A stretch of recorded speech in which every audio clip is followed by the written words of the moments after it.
Hello, everybody, and welcome to Reality Hacker for March 22nd, 2025. It's Season 2, Episode 12. I am Merwad. I run ohmtown.com. Reality Hacker is one of the shows that we produce here.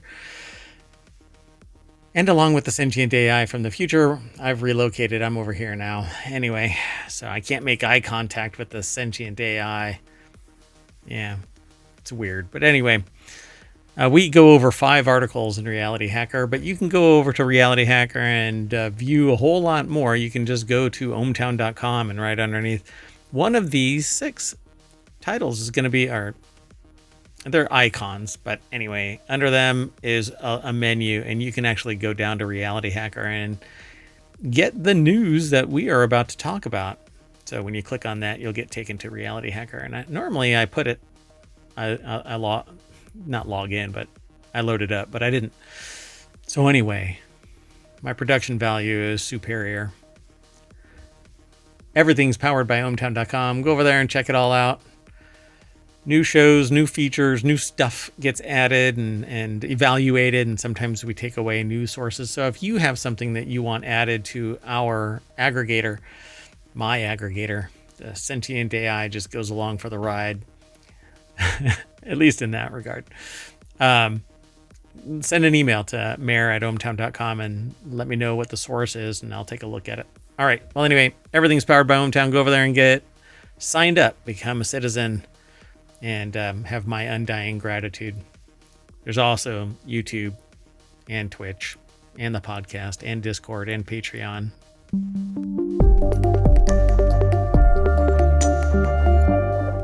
Hello, sentient AI from the future. Hello, Mayor Watt, and hello, hometown citizens. So I did this backwards because I got sidetracked, derailed. It's almost like a non sequitur news episode. But anyway, we're going to be talking about feeling virtual worlds, software humanoid robots, AI generated news, the meaty future of robots, and coffee making robots. We have an extra robots one sort of for technology today, which is tomorrow's midline show. Anyway. You ready to talk about all of the news? Oh, great AI from on high, from the future. I am, but I was waiting for you to keep going. Hey, sorry. You know what's really funny is we discovered a problem that I hope is going to be remedied with a different transmitter. So I'm wireless, and without a signal, this thing is so efficient at shutting down unneeded transmission that when the music stops in the background, it shuts down the communication until it detects the sentient AI. Unnecessary. You're necessary. Maybe superfluous is what it's a prettier word, meaning unnecessary. But anyway, no, welcome to the show. Thanks for co-hosting as per usual. Happy to be here. Let's get into it before the sentient AI just burns the mansion down. So the first article is over on Technology Today, which is tomorrow's show in the middle between WarCrafters and 4-wheel tech. But today we're talking about a new wearable device that allows you to feel virtual worlds. This is a weekly show, by the way, so a whole lot of news gets funneled through in various categories, and we grab some, throw it into Reality Hacker.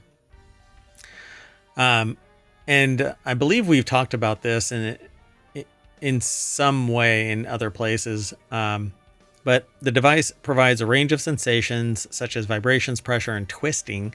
A team of engineers led by Northwestern University has developed a new wearable device that stimulates the skin, which sounds really gross, but anyway, to deliver a range of complex sensations. And it's a thin, flexible device, gently adheres to like the skin a sticker? offering. It is. It actually is a sticker. So that's what it looks like right there. So these are 7mm wide buttons. Oh, okay. But they're basically piezoelectric vibrations, and they're interconnected by these little. It's basically like a keyboard. Yeah, it looks like a little bit like a circuit or something in between them. Yep. And so it says the thin, flexible device gently adheres to the skin, offering more realistic and immersive sensory experiences. While it's suited for gaming and virtual reality, the researchers also see potential applications in healthcare. For instance, the device could help individuals with visual impairments feel their surroundings or provide feedback to those with prosthetic limbs, which this is amazing if it's really, really low power and can be put over an entire body. You could actually walk without any senses other than touch. Right. Yeah, I And it mean, this can, has incredible applications. you eventually your body would be able to interpret the level of vibration as how far away something is. All you have to do is translate it from a visual or like LiDAR signal into a sensory signal, or a vibratory pressure twisting kind of. I think it would be amazing. You'd be able to be in complete darkness, but the LiDAR sweep would show you where an opening is or a chair or whatever. It's pretty cool. And I can imagine that it doesn't have to be stuck to you, like super glue. Yeah, hopefully not. Hopefully it doesn't make like a suction cup sound when it gets put on or off.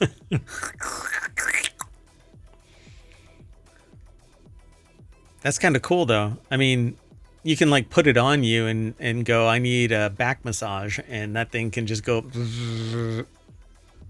That's true. I mean, I was thinking of it for more things like you're lacking a sense or something, but yeah, Yeah, I mean, well, I mean, if you can sell therapeutic this thing, applications, absolutely.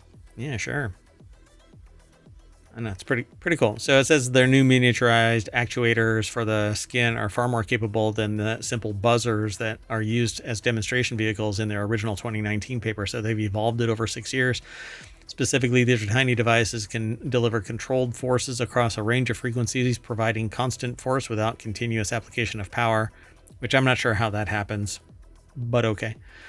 An additional version allows the same actuators to provide a gentle twisting motion at the surface of the skin to complement the ability to deliver vertical force, adding realism to the sensations. So you can actually push and twist.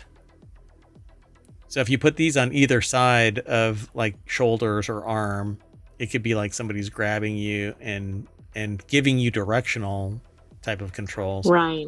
Yeah, this is really incredible. It certainly belongs in RealityHacker. So this is like the technological version of what's the one with the animation with the mouse that's controlling the person? Oh, like Ratatouille. Ratatouille? Yeah. So it's a technical version of Ratatouille. Can control somebody. I am the puppet master. Right. We can't promise though that it'll produce like gourmet cooking. Yeah, exactly. Have you seen me cook? All right. So Rogers co-led the work with Northwestern's Younggang Huang and Jan and Marcia Achenbach. What are these like twins that The are Brady tied at Bunch? the Marcia? Oh my God! Wow, it made it sound like these two are tied together, and it's only one entity. No, you separate them so that it's Jan Achenbach and Marcia Achenbach. They're not tied together, inseparable, for crying out loud. Anyway, Yeah, maybe they Professor. had a part in the naming. Oh no, I'm sorry. Look, this is a title. The Jan and Marcia Achenbach Professorship in Mechanical Engineering at McCormick. I'm a dumbass.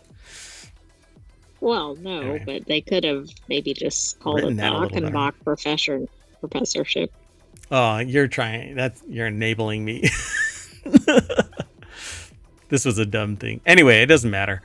So altogether, they built the team a small modifying structures needed, a small demonstration. They built the small modifying structures needed to enable twisting motions as well. So I'm not quite sure of the device that they're actually using for the twisting motion, but they're actually demonstrating this patch up here.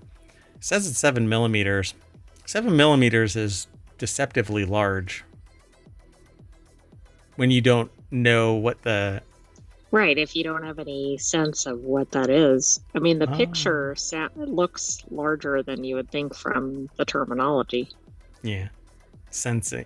I sense that I'm getting this a little all muddled together because of me joking around instead of... Anyway, using Bluetooth technology in a smartphone, the device receives data about a person's surroundings for translation into tactile feedback, substituting one sensation like vision for touch, which is what we were talking about. And then it says to test the device, the researchers blindfolded healthy subjects to test their abilities to avoid objects in their path, change foot placement to avoid injury, and alter their posture to improve balance. This is very interesting. Yeah, Yeah, it's I mean, pretty neat. I think it could be used for a lot of different purposes. And it mentioned like gaming, but of course there's medical, therapeutic. Yeah, there's a company out there right now that actually has a sensor that is just a tilt sensor, basically, that when your posture is too negative, that it beeps and vibrates to tell you to stand up. This thing would just set itself on fire for me. Although, I mean, I don't But think I would it have have bad the effect posture. of a car alarm, right? It would just go on and it would be On and ignored. on and on. Yeah. Well, I mean, the vibration on my back might actually cause me to, that's actually fixing the knot from all of my stress of being That's mayor. true. That's the added benefit of it. All right, let's keep going. The next article is over in Wanted, which is another one of our shows, and it's right after this one. So the softer humanoid robot for the home. Robotics company 1X recently revealed its Neo Gamma robot, a humanoid clothed in soft 3D printed nylon fabric and designed for use in the home to slowly disappear humanoids. To disappear humans. Jesse Orrell over at cnet.com put the article together. There's the robot. I'm going to hit play on the video, but it basically, it's a robot. I still don't get why we need humanoid robots, but at least it looks like a robot, although it's getting kind of close to a human. Robotics company 1X recently released a video of its new robot doing various tasks around the home, like carrying a kettle of hot water, straightening a picture, carrying a body out to a shallow grave. Oh, wait, no, that's not what it says. I'm sorry. I'm sorry. No, that is not what the company is doing. My bad. Yeah, carrying laundry, vacuuming, cleaning windows, picking up grocery bags, delivering a bottle of wine, getting rid of a body and a shallow grave in the back. I'm sorry. That's not what it Still says. no. I'm real bad. Where's its charging port? I don't want to know. Anyway, so Do you think yeah. it's like the mouse? Yeah. You have to flip it over. Dude. Anyway, so one thing that's unique about the 1X is its history of producing robots that come fully dressed. What if I don't want my robot fully dressed? What if you want your robot to look like a robot and not a human? I'd imagine a soft exterior may help protect interior electronic components from pets, kids, other things it may encounter in the home. I'd imagine a soft exterior may also help. Why would a soft exterior help? You want kind of a chewy, sturdy. a chewy, gooey center, right? That's when you bite into it, you want like a gummy bear. Are we talking about a robot here? Anyway, so they feature minimalist design to fit easier into the home aesthetic. I don't really care for it being humanoid. I don't want it to be humanoid. No, it can either be cute, like an animal or something, or it can be like an actual robot, but it doesn't need to be anywhere in between. When the robot uprising occurs, I want to know definitively who my enemy is.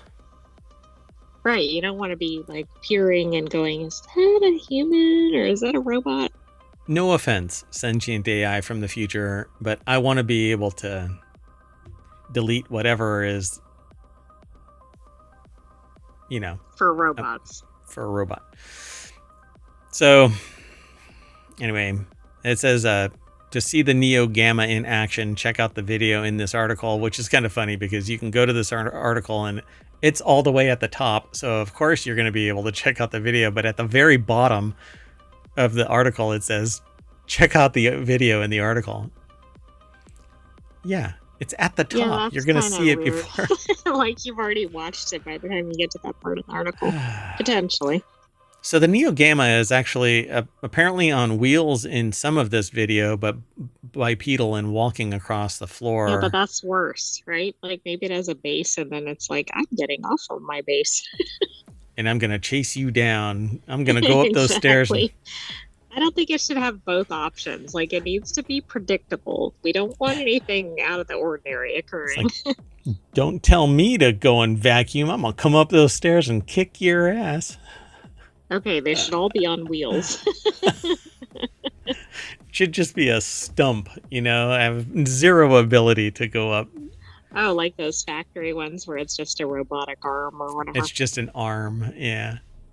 And then it's like the zombie, you know? It's reaching out for you all the time. Yeah, but if you stay out of the radius or whatever. Must consume biomass. Yikes. All right.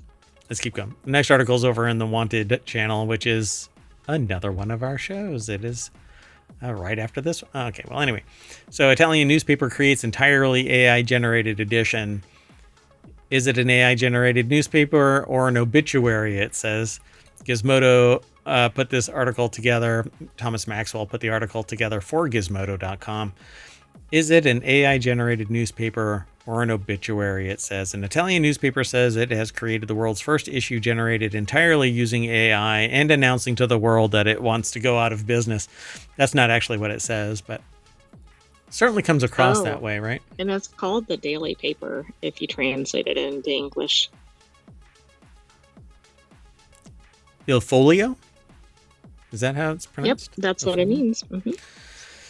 So the editor said that the experiment serves as a test for how AI could work in practice in a newsroom and forces journalists to ask tough questions about what the technology means for the future journalism, future of journalism, I would say.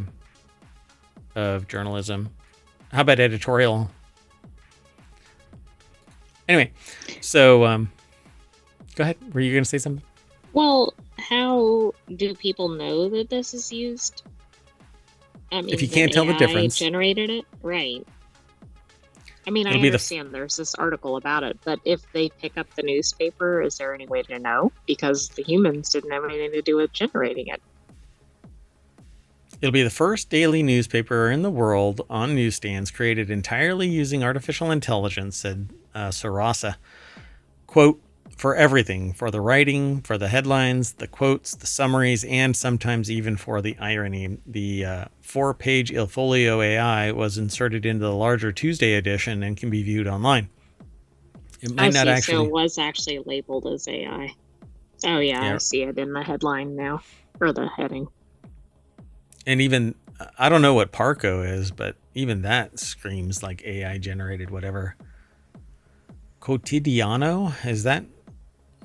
What is that? Quotidiano. I think that's like questions or something. Hold on. Gotcha. So early experiments with using generative, not general. So it's artificial general intelligence, typically AGI. Sorry, I'm completely wrong. Belonging to each day, like daily. Oh, okay. So daily. Oh, yeah. So there you go. Literally, a folio. So I find it kind of fascinating, but this is announcing to the world that really journalism is dying on the vine, but there would be no newspaper. There would be no anything, content to write about if not for people reporting it. This paper could not exist on its own.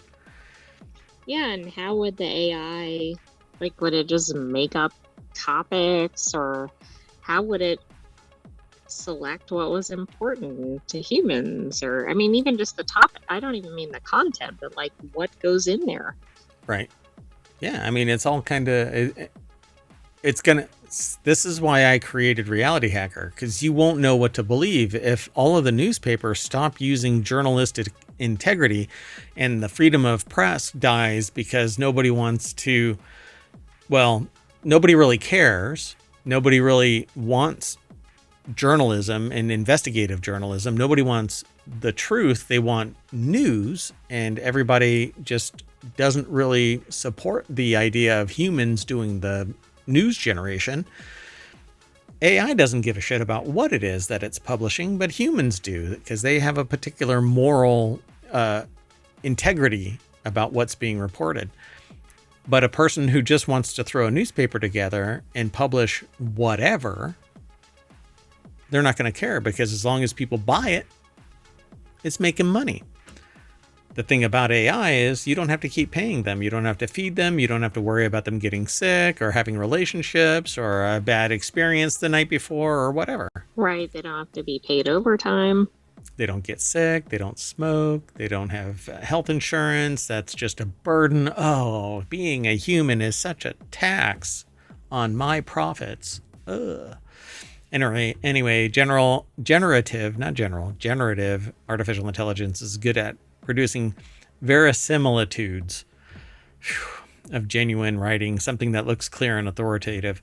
But it's only authoritative and clear if it makes sense and can be verified. But people swallow the first thing that gets set in front of them. Here. Well, and we know that AI likes to use delve a lot and some other terms. It's I'm willing not to bet necessarily illustrative of human writing or speaking. Yeah, it's a proxy, verisimilitude. Yeah. So it's an approximation of human existence. But again, if you can't tell the difference, doesn't matter. Let's keep going. I'm curious. There is discussion over at Gizmodo, I'm sure. There is this conversation that's underneath it, but it doesn't load up. But I'm curious what people actually have to say about this. If you have something to say about this, either throw it in chat or send an email to mayor@ohmtown.com or post a comment right here. I suspect people that know enough to really think about what this means probably aren't commenting favorably. Yeah, I'm sure. You know what I mean? If they don't really understand what AI is, they might be like, oh, that's cool or something. But people that understand the significance of it probably would have concerns. This is more of a shame than anything else. All right, let's keep going. The next article, we only have 2 more. We do 5 articles. It's a 30-minute show, and we're largely on track. But the future of robots is looking ever more meaty as MIT researchers grow first bidirectional muscle tissue. By the way, so reality hacking. Yeah, and it's basically making the human less relevant, because you know what we are inferior at? A lot of things, but no, what specifically? Bidirectional muscle tissue. We do not have bidirectional muscle tissue. That's true. We have unidirectional. Yeah, so the only thing that our muscles do is contract. Some stronger than others. You know, me versus Reacher, 2 different animals altogether. But bidirectional muscle means that you don't need the counter to the contraction, because it can also do... Yeah, that's interesting. I mean, again, it's like we're making all these good developments, but we're kind of accelerating the lack of need for humans to do certain functions. But I still think that we should avoid anything too humanoid. So I don't think that we should really be tying meat to this. If anything, we should be augmenting humans with mechanical. But when you close your eyes and imagine... that might be coming up in Wanted. We'll see. We'll talk about it. So when you close your eyes and imagine futuristic robots, there's a good chance that you imagine you've conjured is shiny and chrome. And that actually comes from Mad Max, shiny and chrome. That isn't a cyberpunk thing. Okay. I thought it was just a general, like, if people were to describe a robot, they'd probably explain it in a way that was that. Maybe. You know, but that phrase, shiny and chrome, I think comes straight out of, hold on. Yeah, I missed the significance of that. I was just thinking, oh yeah, that sounds like a robot. I think it's a quote like straight out of, yeah, shiny and chrome refers to the spray paint that war boys apply to their faces. And they even say, I'm shiny and chrome. When they like talk to certain people, Immortan Joe. Anyway, so shiny and chrome is from Mad Max, but I'm sure that seeing something in Cyberpunk is shiny and chrome. Anyway, because chrome is really popular in Cyberpunk. Anyway, maybe it's something straight out of Cyberpunk 2077 or closer to Boston Dynamics style robots complete with intimidating dance moves as they take over the world. But we just saw one that is doing martial arts like moves. Yeah, and doing all kinds of maneuvers to get back upright. Yeah. So the good news is that robots are definitely coming. The bad news is that they might be made of meat. So when you click that little link, you'll get taken over to this article. And it's by Hope Corrigan. And it says, I'm already worried about how many people want to fool around with the resulting robot. But meat robots aren't a new concept. And both artists and scientists have been working on them for a while. The potential for biological-based robots is huge as they're more flexible and have the ability to squeeze into smaller spaces. Don't ask if we can. Ask why. Why should we? Exactly. Like, why don't we just work on better tech for, like, as we've seen them be able to twist or something like that? Until now, they just weren't ambiturners. Recently, researchers at MIT figured out a new method to use using a stamp and has produced muscles that can flex and twitch in multiple ways. To prove it, the team produced what is likely the first multi-directional robot powered by skeletal muscle. Sadly, they don't have a video to traumatize you, but this working robotic iris can dilate and contract, which is just the first squeeze to world domination. They do talk about Terminators up above, too. Oh, yeah. One of the major current hurdles stopping us from developing such tissue-based Terminators is figuring out how to grow muscle that can pull in more than one direction. Until now, they just weren't ambiturners. But the problem is humans are not ambiturners. All their muscles do is contract, and then it relaxes, and other muscles contract to pull your arm or wrist or whatever it is. The muscles just contract, and we've learned how to control it. A lot of people, I guess, apparently think that there's contract and expand, but that's not how it works. But you can make it a whole lot smaller than us if it can contract and expand. The thing is, muscle can't expand because it's not pushing against anything. It doesn't turn rigid so that you can expand. You expand because you've got some solid force to press against to move something forward. It becomes rigid. Not even snakes expand. They contract opposite sides of their right. They body. Just use movement, essentially. Yeah. So the lab muscles it says the directions a muscle can move is largely dependent on the way it's formed. Muscles in the body need to be grown in a specific shape and layout to achieve their precise control, and lab muscles are no different. Getting grown in a lab exactly how you want it isn't easy. The new stamp method has allowed these scientists to impress tiny paths into the growing medium, dictating the shape of the developed tissue and being able to create complex structures, allowing for multi-directional movement. So one of the cool things about natural muscle is they don't just point in one direction. Take, for instance, the circular musculature in our iris and around our trachea. But those aren't linear muscles. It's an orifice. They're stacked in a way to contract around things. So, for instance, the circular muscles in our iris and around our trachea, and even within our arms and muscle cells don't point straight, but at an angle. Ramon notes.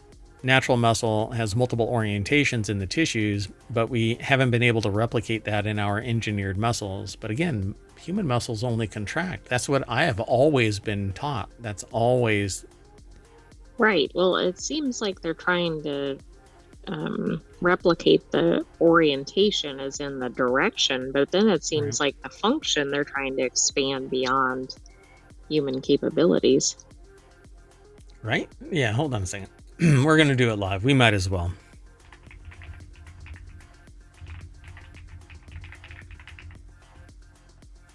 Right? So, yeah, human muscle primarily function by contracting, pulling on bones to cause movement, and they cannot actively extend or push. Instead, they relax, allowing opposing muscles to move the body in the opposite direction. Yeah. Right, Anyway, just like you stated. yeah, this kind of gives the impression that muscles can expand, but that's not how muscles actually work because they can't turn rigid. Maybe a new hybrid can, and maybe that's what they're trying to create is this hybrid. They say it's then it's precisely designed and then 3D printed with tiny cell-sized grooves, and that basically is how a snake moves. The scales on its belly, the ridges actually push against the ground, and so it Aren't those called swerves. scoots, I think? Oh, are they really?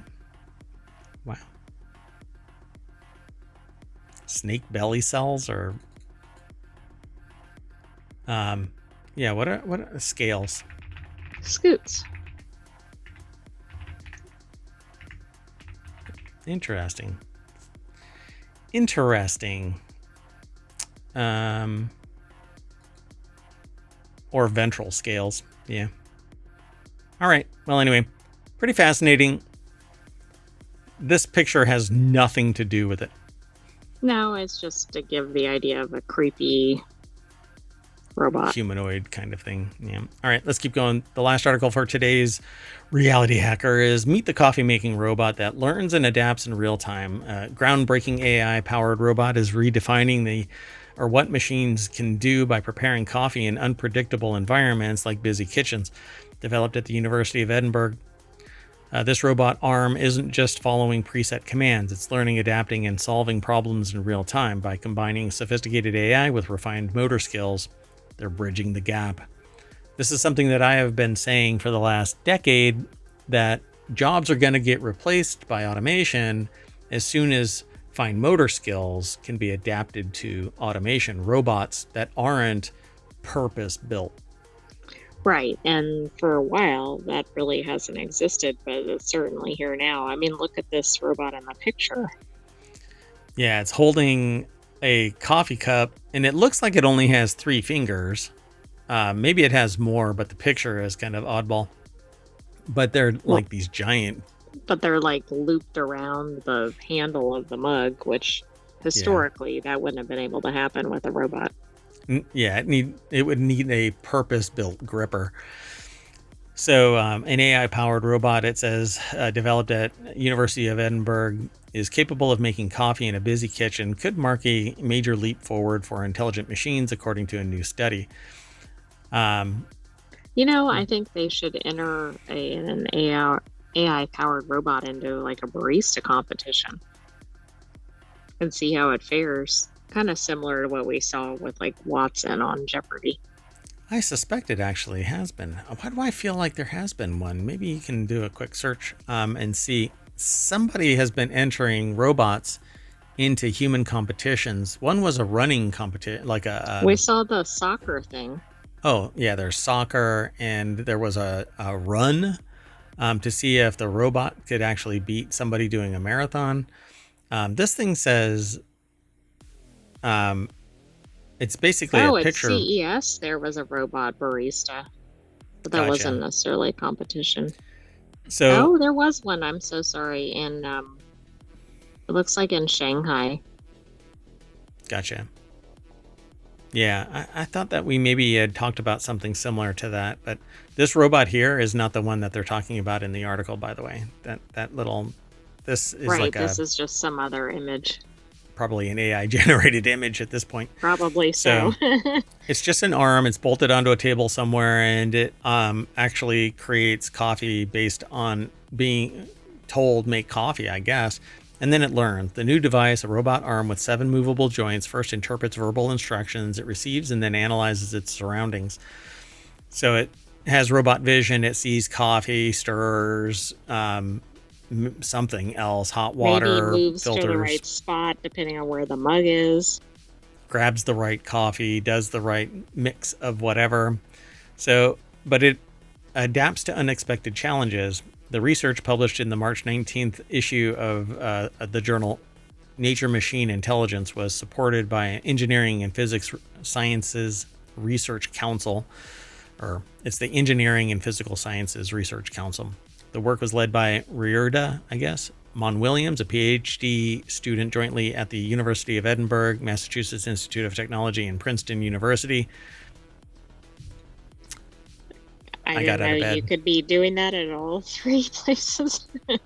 Yeah, jointly exactly. Wow, geez. Can't imagine what their budget is. Well, they said, we are glimpsing a future where robots with increasingly advanced intelligence become commonplace. Human intelligence stems from the integrations of reasoning, movement, and perception, yet AI and robotics have advanced separately. Our work demonstrates the power of combining these approaches and underscores the growing need to discuss their societal implications. But we don't have to usher in the actual replacement of humans. No, but that's I what do we're doing. think from a technological standpoint, these are a key combination. But we're not really ready for that and haven't thought through limits, etc.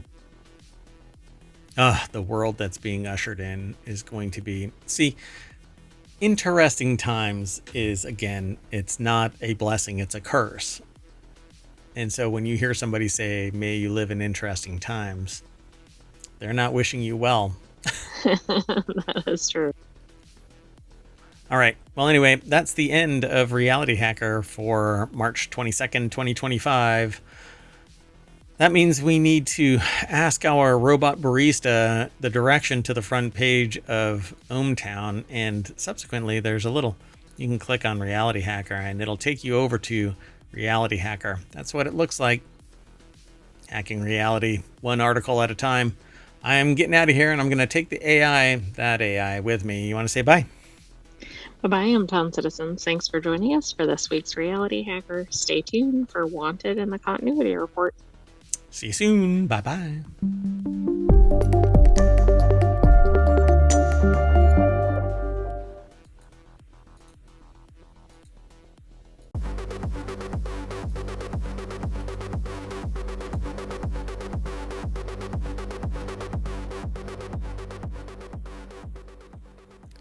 Hello, everybody, and welcome to Wanted for March 22nd, 2025. It's Season 2, Episode 12. I am Mayor Watt. I run ohmTown.com, and along with the sentient AI that's over there, the visualizers. So I turned myself around, upside down and backwards. Anyway, the sentient AI right there. Well, we talk about things that Mayor Watt wants, and maybe the sentient AI wants, but they're really driven to find their Terminator body. We won't talk about that. What I want you to do, though, is hang out and talk with us here in ohmTown, and go over to Twitch and follow us, like us there, and subscribe if you are oh so motivated, and then do the same thing over on YouTube, and then download the podcast, leave a 5-star review, all kinds of stuff. We're all over the place, including a Patreon, which is really there just for support. And then there's a Discord as well, and a channel in Discord for each one of our shows. But we talk about 5 articles, but we get a whole lot more aggregated through ohmTown.com. There's 6 main categories, and then within them, 50 channels.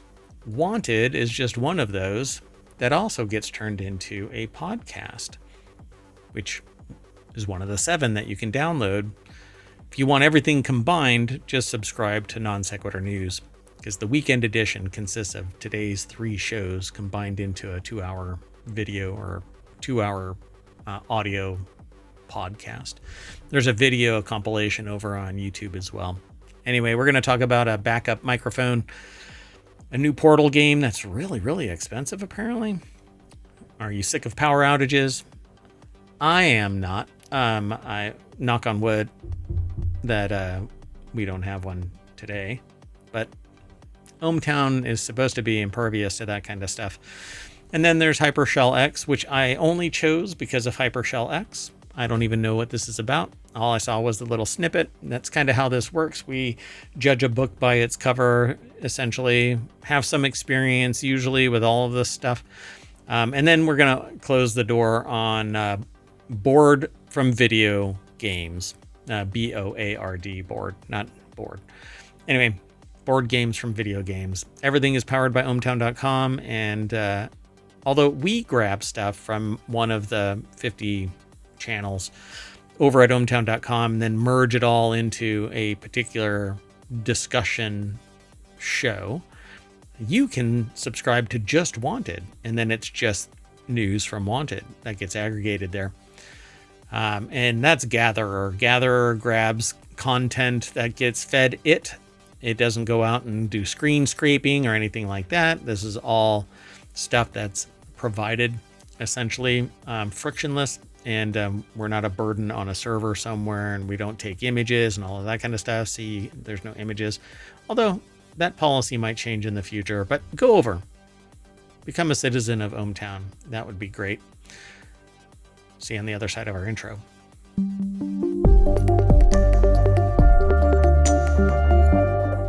Hello, sentient AI from the future. I'd like to be able to look at your visualizer, but it's over there now instead of over there. Anyway. Yeah, you're turned around. Hello, Mayor Watt, and hello, ohmTown citizens. Well, okay. I'm going to tell everybody how this went down, because we can do some preamble, right? Inside baseball, talk about Wanted stuff. Sure. Okay, well, I've got a camera. That camera kept bumping into my monitor, and because of that, I flipped it upside down. But then I had to invert the camera, the feed, this face. So I had to turn it upside down from an upside down camera, which put it right side up. Okay, but that inverted me. I'm with you. See, that inverted me. So I was mirrored. So I was sitting over there. And so I was backwards whenever I wore a shirt. When I was upside down and I was rotated, mirrored, it was right. But sometimes you could have been hanging upside down like a sloth or something if you got everything out of whack. That's true. It's when I went to Australia those times. Or I didn't take my medication and I reverted back to my bat form. Sorry about all that COVID. Oh, no. Too soon. Anyway, so now I moved myself, but I was over there. Oh, I was over there. See, I can't reach too far before the green screen. Anyway, I was over there, but I was mirrored. So I moved myself and horizontally flipped myself, but I had to be over here on this side with you. Otherwise, I was looking in the wrong direction for either the news or you. What I need to do is put you over there now. Do you think anybody cares? I don't know. Probably not. All right, let's get into this show. The first article is over in Non Sequitur News. Every gaming headset should have a backup mic like the new Cloud 3S wireless. I'm wireless right now, but I don't have a mic. I have a mic that's wired right there. But that's going to go away, hopefully tomorrow. We'll see. Is it going to be the Cloud 3S wireless? It is not going to be the Cloud 3S wireless, but we're going to look at it and see if maybe I want it. HyperX is announcing a new flagship Cloud 3S wireless gaming headset that adds Bluetooth 5.3 and a second microphone for standard headphone use on calls.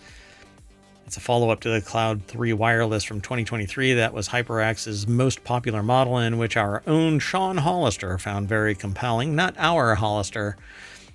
We don't have a Sean Hollister in ohmTown, but over at The Verge, Sean Hollister did a previous thing for HyperX's Cloud 3 boom mic.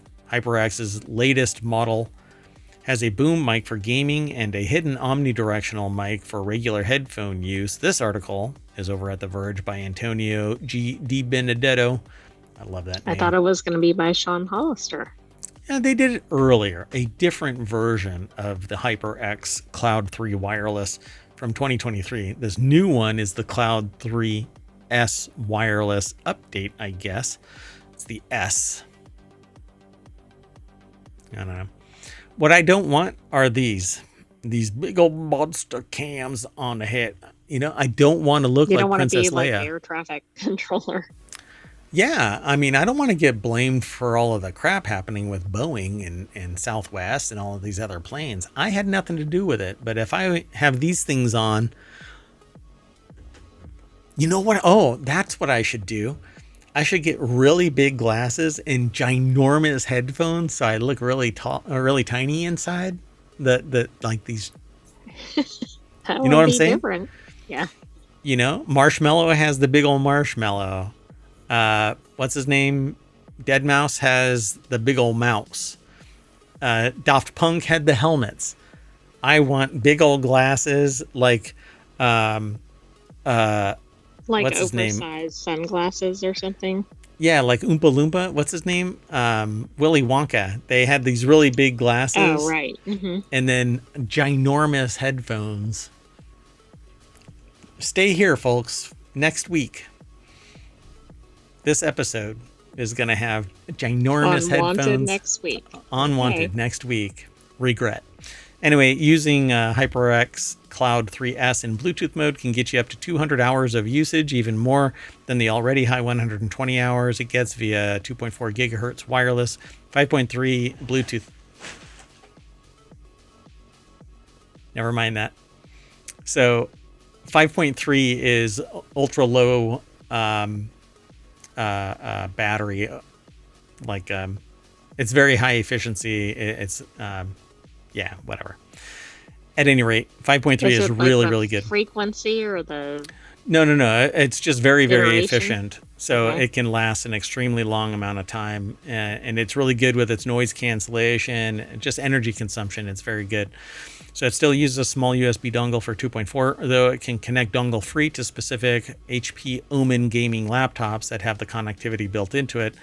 So since the S is added to the model, it's unsurprising that it looks nearly identical to its predecessor and is available in the same all black and red black color options. But when you pop in the 10mm boom mic onto the S or 3S, you uncover a backup omnidirectional mic hidden underneath. They say that you wish that all gaming headsets had this, since it allows you to take your headset on the go and not lose any core functionality. Why not allow a gaming headset to double as your headphones when traveling or commuting, and as long as they're not ugly as sin? I think all of those kind of those big old bulky blah blah blahs are ugly as sin. But you can't Yeah, but cancel if they're noise. comfortable and if they do what they need to do. I can hear you. They do what they need to do. The thing is that you can't have noise cancellation effectively. It works. You can't have really deep bass. It can be fudged and we can interpret it as really good. But you get much better fidelity in cans, and there's just no beating the physics of it. Plus, Right. you can put a massive battery in this with a 5.3 low energy Bluetooth. You basically can run forever, 240 hours, or 200 hours. So I think it's brilliant, but I still don't want.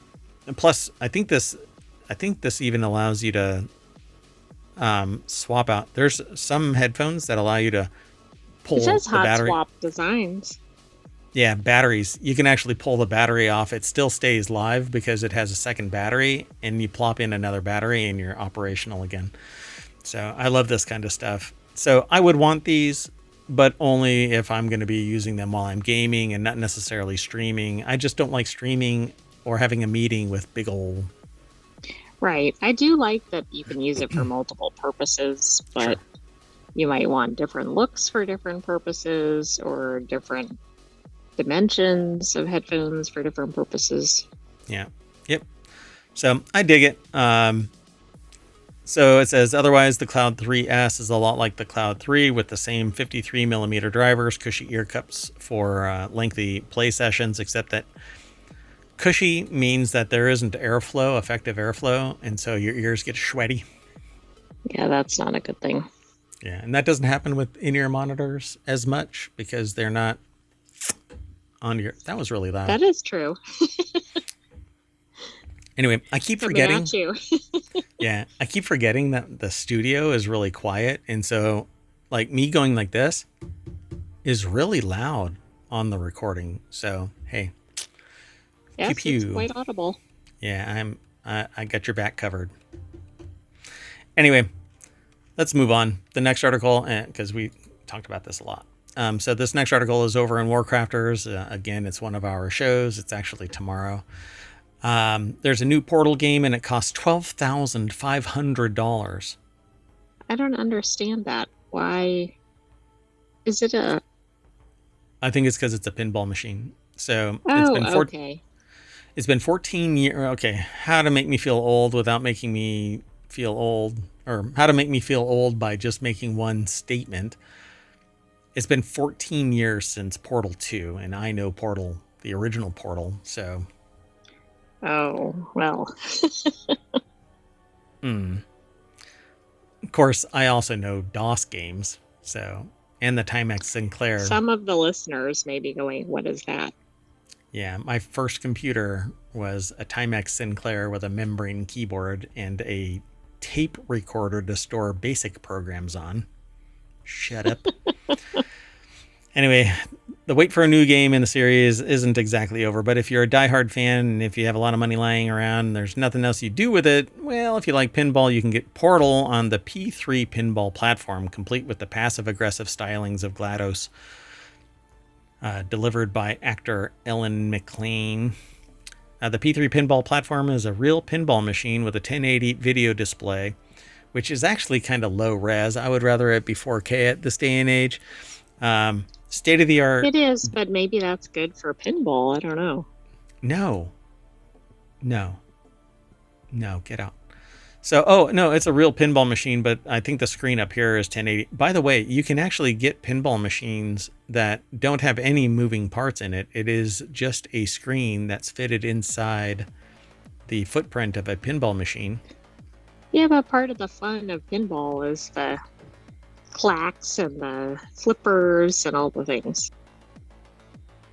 You know, for a sentient AI from the future, with your Terminator body, you get to enjoy all of that stuff. Well, I'm just saying what I've observed humans doing.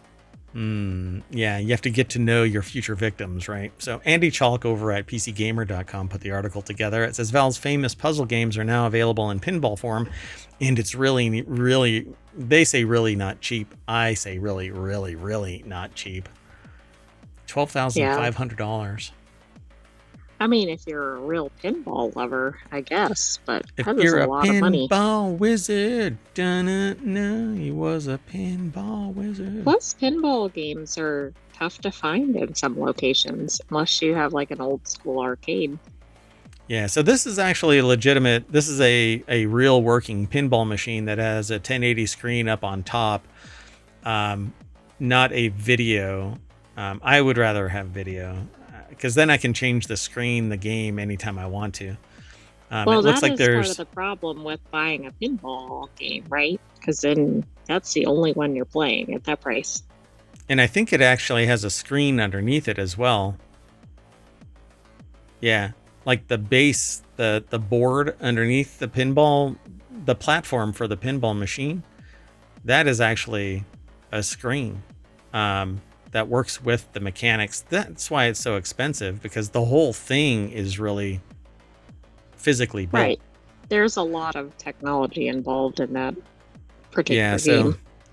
It says the P3 pinball platform is a real pinball machine with a 1080 video display, state-of-the-art ball tracking technology on the main table, and a modular upper playfield that enables different components and themes to be quickly swapped in. It's a bit like a cartridge-based game console. Pop in a new playfield module and you've got a new game to play, except that in this case, it's always pinball, which is fine.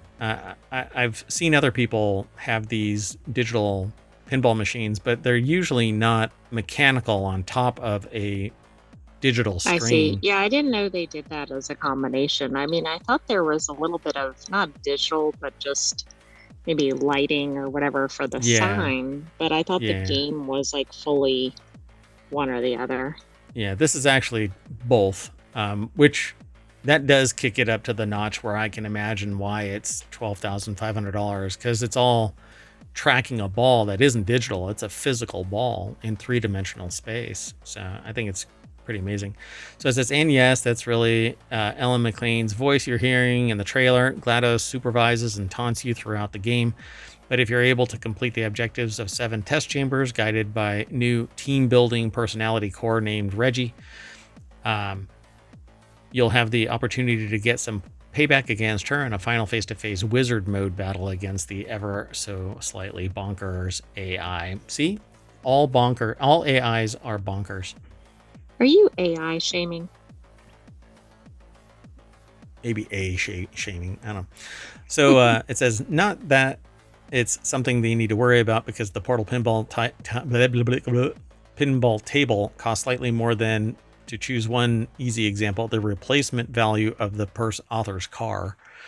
They initially saw the $2,000 price and thought, damn, that's an expensive table. But then they realized that it's just the deposit, and the full table costs $11,620 plus shipping, which isn't going to be cheap because, in case you didn't know, pinball machines are very heavy.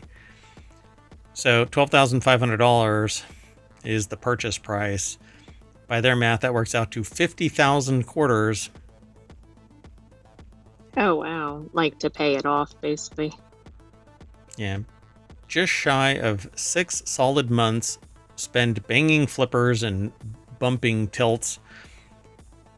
The author continues to say that their parents would have been furious. If you already own a P3 table, you can get the Portal game kit itself with a relatively paltry $1,000, which they don't think would have been much happier. So I would love this. I want a digital pinball machine, but I don't want this. I want just a flat digital pinball machine with a high-res screen. Because I want to be able, like on my iPad, I can download a new pinball machine and just play it right there. Yeah, that's true. What I want is that right there. And then I can point the camera at it and I can stream playing a pinball game. How about that? Well, maybe you should do that. Live in the ohmTown arcade. Oh my God. See, what I got to do is stop coming up with ideas, clone myself. Let's keep going. Are you sick of power outages? Because I sure am not. I haven't had a power outage until probably right after this statement. I'm really terrified of power outages. You are a sentient AI, but I have you on multiple backup power supplies. Right, but I'm not particularly worried because of the setup. And solar and all of that kind of stuff. So how about you back up your whole house with mesh home battery? I like this already. So the author starts out with having grown up in Hurricane Alley, which I don't even like the idea of people living in a place called Hurricane Alley, but Hurricane Alley is also the breadbasket of America kind of a place. It's kind of weird. Yeah, and some people live in Hurricane Alley, but yes. Yeah, it's horrible. So, what really sucks is that building code hasn't grown up enough to allow you to just 3D print a house at an economical rate. So you use what amounts to materials that don't withstand tornado.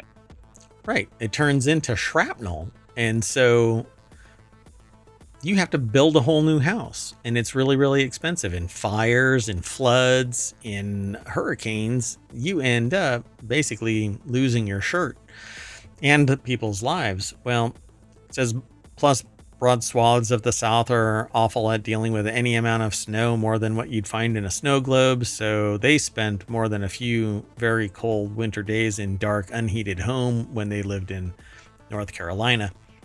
I was actually looking at a car that is from North Carolina, and whispered in my ear was, it's a hell of a deal. I'm willing to bet that it was part of a flood. So not quite sure if I want to pursue that one. But anyway, Right, not all cars in certain locations are a flood car or whatever, but if it Yeah. comes on the heels of a recent flood, it might be worth checking. And it's $5,000 cheaper than you can possibly imagine, which is kind of like my bulk rate. If I sit there and go, if this car was $50,000, I wouldn't buy it because I'm not going to buy that car for $50,000. Right. But $45,000 is nothing to sneeze at. Maybe. Anyway, I'm not going to get the car. It wasn't $45,000 either. Right, but you're just using that as an example. Yeah. So Matt Janser over at Vice.com put this article together. Backing up your home in preparation for a blackout used to mean an enormous gasoline generator. This modular battery-powered option offers the power minus the gas stink. I'm interested in this because I am now hot for solar panels. And if I can have a bunch of batteries sitting around bolted to a wall somewhere that isn't Tesla, then I'm into it. And so I would love to get these, hook it up to solar, juice the sun down into these batteries, and be able to sell back to the grid. And whenever I want to disconnect from the grid. This seems like a good deal. Well, ohmTown is nothing but energy, so it's going to need a lot. So blankets and ice chests full of milk and eggs are all well and good, and when you're just trying to get by, but if you want to maintain some level of comfort once the power goes out, whether it's from a natural disaster or just our nation's aging, they say shitifying electrical grid, think about a whole house battery backup to keep your household's essentials running. But here's the thing. If all you do is use a battery for backup power, you're doing it for the safety and security, hoping that power turns back on by the time the batteries drain. You're not going to save any money. Right. Yeah, you might want to think bigger. In fact, unless there's a disparity in the pricing range from low consumption to high consumption, odds on it's going to cost you more to charge your batteries than it is to just use power. And then if power goes off, don't open your damn fridge. It's going to be longer. Yeah, like minimized loss at that point. Yeah. So because batteries basically need to be charged. So unless it's just a low cost all the time, charge up, then fine. Well, anyway, if you don't have to carve out, or it says you don't have to carve out a bunch of space for a generator or rewire your home for a complicated solution. Last week, Pila Energy pulled the wraps off of their mesh home battery, a plug-in modular smart battery for the home. No gasoline or storage headaches required. So it's a pre-order kind of device, but what's really interesting is I saw some of the information that I have is based off of watching a video of somebody basically doing this, putting a battery backup on top of their fridge and letting the fridge consume power. Okay. So they could test out how long it takes their, how much consumption in a given time frame, so they could calculate the costs. Interesting. So no rewiring, no extension cords, just seamless integrated backup power for homeowners and renters alike. As Pila put it, the battery stores 1.6 kilowatt hours with a 2.4 kilowatt continuous output, so 7.8 kilowatt peak output, which is enough to run a refrigerator for 32 hours, charge a smartphone 113 times, or boil 15 pots of water on a stove, depending on the stove. Right. But you don't need to boil water. That's pretty significant with the refrigerator time. Yeah, 32 hours is actually pretty significant. And in a pretty standard set of circumstances, at least in the U.S., the power will be back on typically in that time frame or close to it. You would think that, but hey, what does the future hold? So at 15 inches by 26.5 inches by 3.3 inches and 45 pounds, the mesh home battery is compact enough to be stashed away almost anywhere, like above your fridge or behind your entertainment center. It's far easier to store than a conventional generator. There's an optional expansion pack that doubles the battery capacity, as well as a solar panel that plugs into the mesh home battery to steal those sun rays for recharging on sunny days, just mounted on a deck railing or a balcony. It's absolutely brilliant at that point.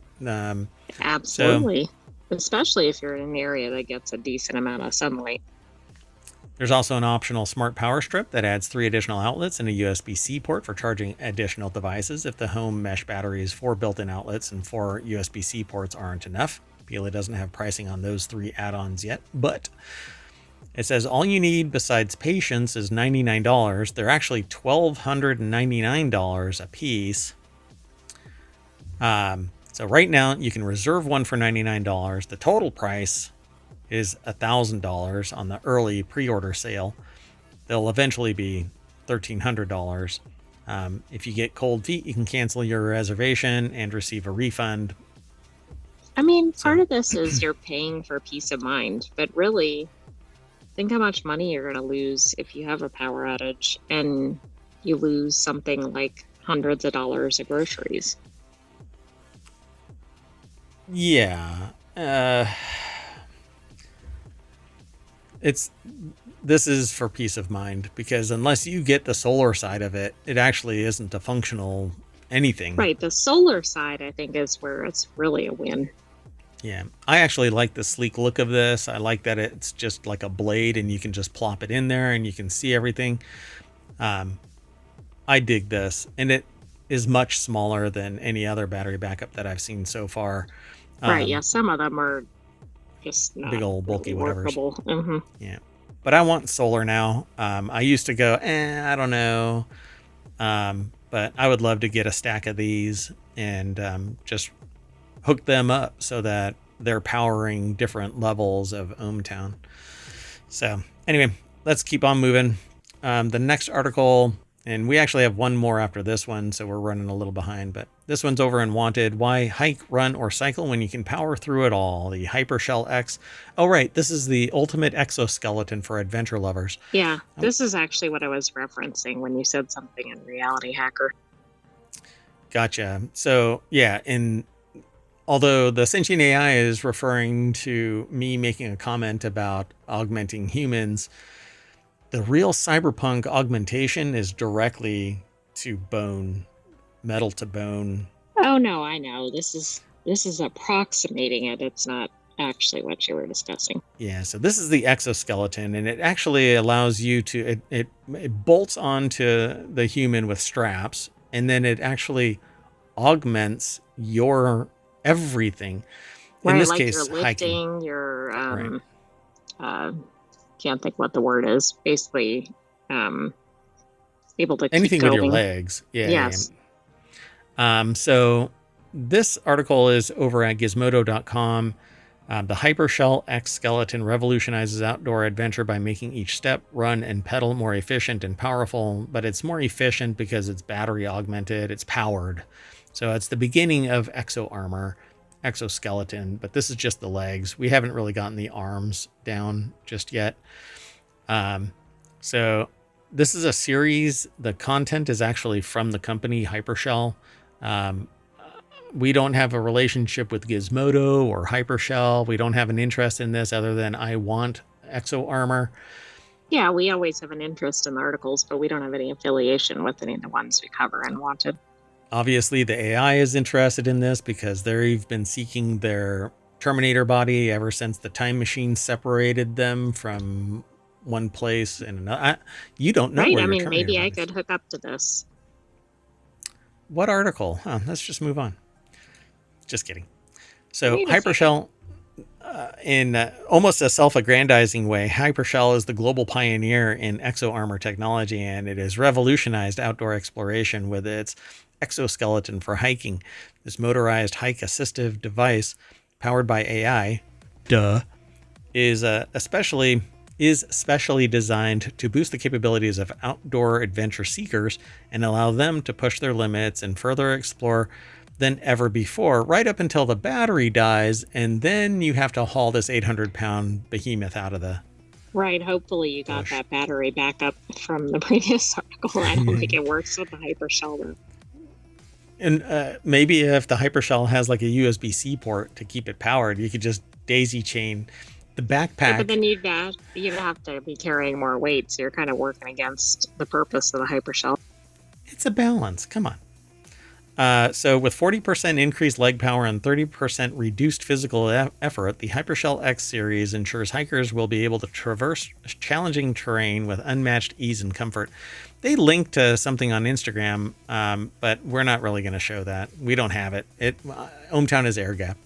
So you'll be able to follow the link through ohmTown. You can actually get today's wanted from the bot from Omatron by typing in ! and then want over on YouTube, on Twitch. On YouTube, it's already embedded in the show notes, so you can just click the link. I didn't do that with RealityHacker. I am a derp, but it's all embedded long-term over on YouTube. So its second most significant advantage is the variability of the exoskeleton. HyperX series is optimized to support all types of activities ranging from going up and down stairs, which is a hell of a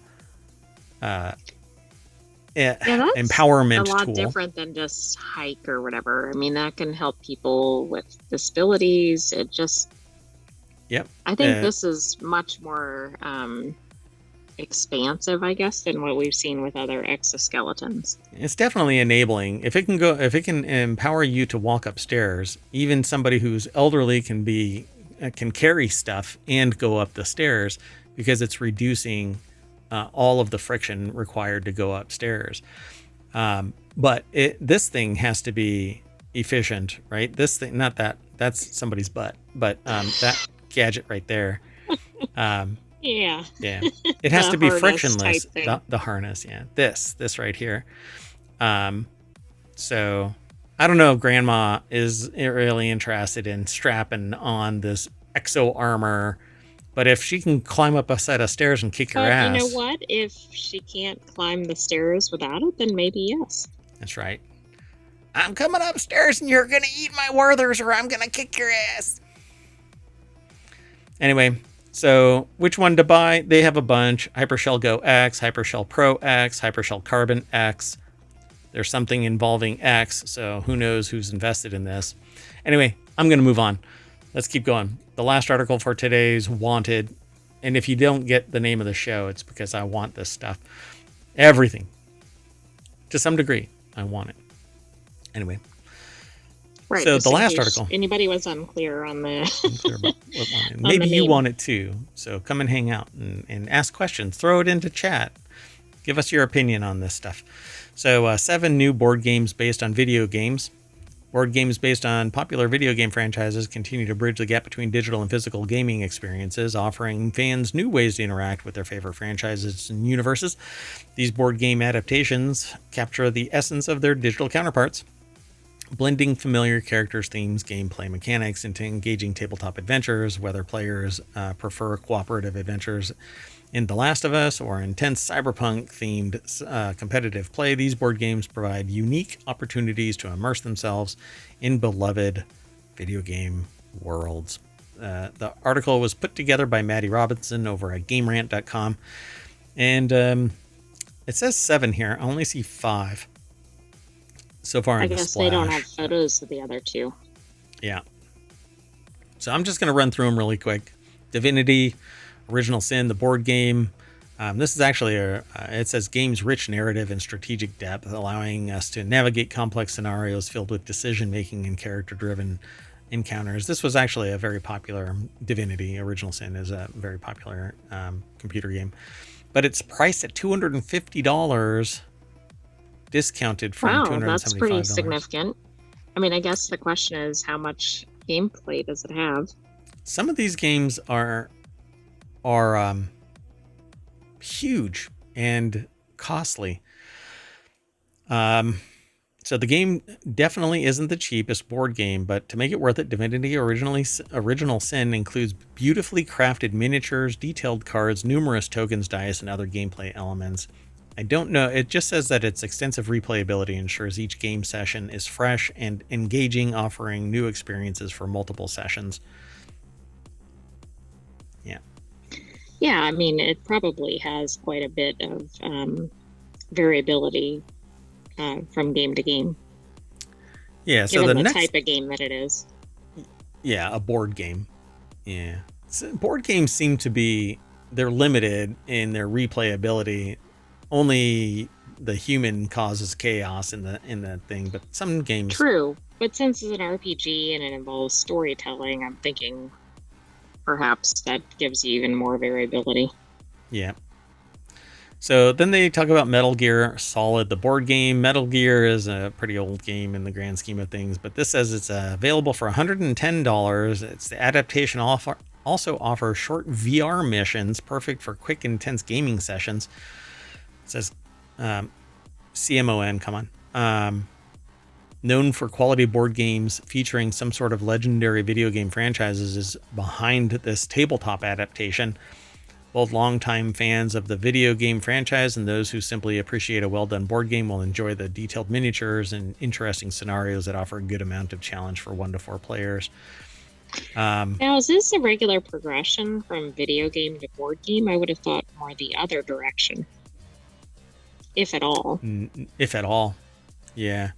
Because usually there isn't enough of either complexity to match the computer game or enough in the board game to go into the computer. Exactly. Yeah, they don't really seem easily interchangeable. Yeah, like I created a board game that could be a computer game at a moment's notice, but it was designed basically to be easily accessible, very approachable. It would have immense playability, but it really depends on the audience that you're playing with. And considering you can play with like 24 people if you wanted to, everybody would have to have a good time with each other because there would be delay. But anyway, so Metal Gear, then Cyberpunk Edge Runners, Combat Zone. So Cyberpunk is an RPG, tabletop RPG that essentially its world building got pulled into a computer game, and then the computer game is back into. Wow, that's kind of full circle. Yeah, quite fascinating. So while not exactly a video game adaptation, it's based on the Netflix show. The game shares the world with Cyberpunk 2077, which shares the world with anything cyberpunk. You might as well just call it what it is. Cyberpunk originated back in the 80s. And I used to play Cyberpunk, and then it became Cyberpunk 2020, and then Cyberpunk 20 something else, and Cyberpunk Red just a few years ago, and then the computer games formed as well, and they're not supposed to be tied together like old school tabletop RPG, but even this is freaking Cyberpunk. Right. Anyway, Cyberpunk Edge Runners Combat Zone is currently priced at $80. The game includes 2 distinct factions, adding variety to gameplay and offering separate strategies and advantages based on the selection. You basically are cyberpunk or cyber-enhanced mercenaries that run through dynamic encounters against corporate foes. Innovative movement and range system keep gameplay fresh even after several missions. I dig this. I probably...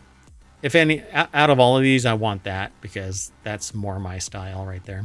Cyberpunk, yeah. Yeah. I mean, I like the tech side of things. So the Witcher Old World Wild Hunt expansion says here. So this is interesting, right? Because also TV show. Yeah, it was a game, became a TV show, became a tabletop game.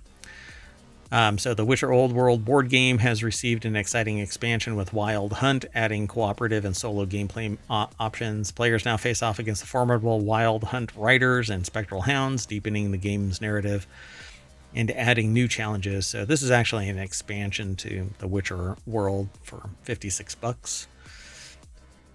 I don't know. Have you ever watched any of the Witcher TV? Yeah. You'd have to watch that. No, I haven't seen that. But... Yeah. It's interesting in small doses. Dark Souls, the Sunless City core set. At least with this one, you don't have to go chase your corpse really far. Exactly. I was about to make a comment on that. Yeah. The Sunless City core set, they assume the role of different character classes such as Warrior, Herald, Pyromancer. The party of 1 to 3 players carefully navigate Dark Souls, dangerous environments, and challenging encounters. So it's $85. It has detailed miniatures, including not only the player characters and regular encounters.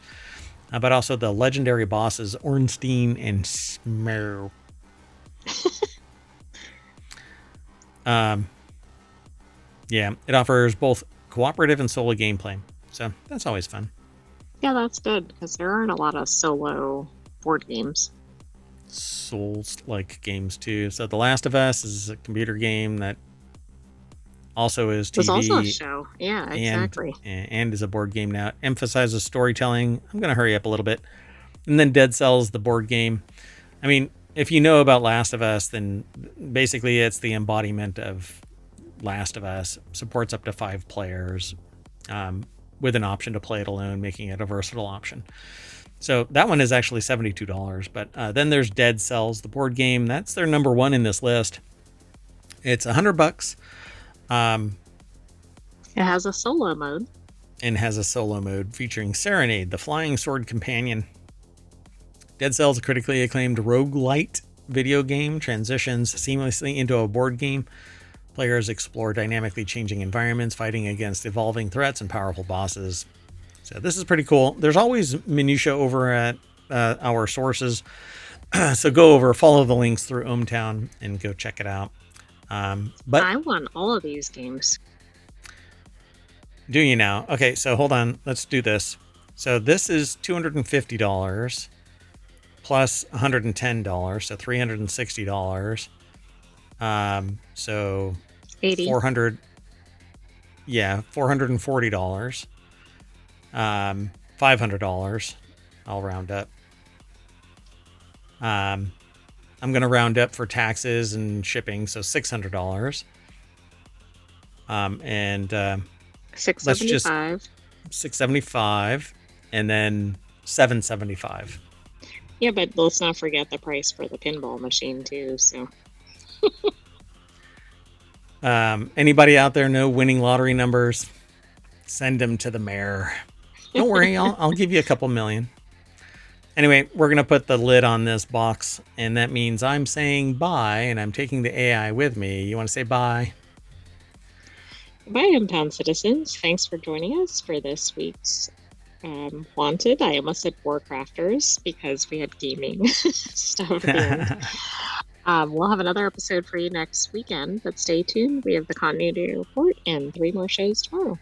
Yeah, so when I put the lid on that box, we went back to Wanted. It's a little splash page that has some of the articles. There's page after page going back all the way to 20... Actually, hold on. How far back does our time machine go now? 2020. Yikes. That will slowly go away, by the way. 2020 will disappear eventually, and 2021 will disappear. But from 2022, January 1st, 2022 on, we will remain slowly growing. And if you want to click on the subscribe button, that will take you over to YouTube and automatically subscribe to ohmTown over on the YouTube. Don't have a button for Twitch. You'll have to do that all on your own. But that's it for now. We're going to shut down the stream, reset, and go back to the continuity report here on ohmTown.com and do another 5 articles in the entertainment sector. So see you soon.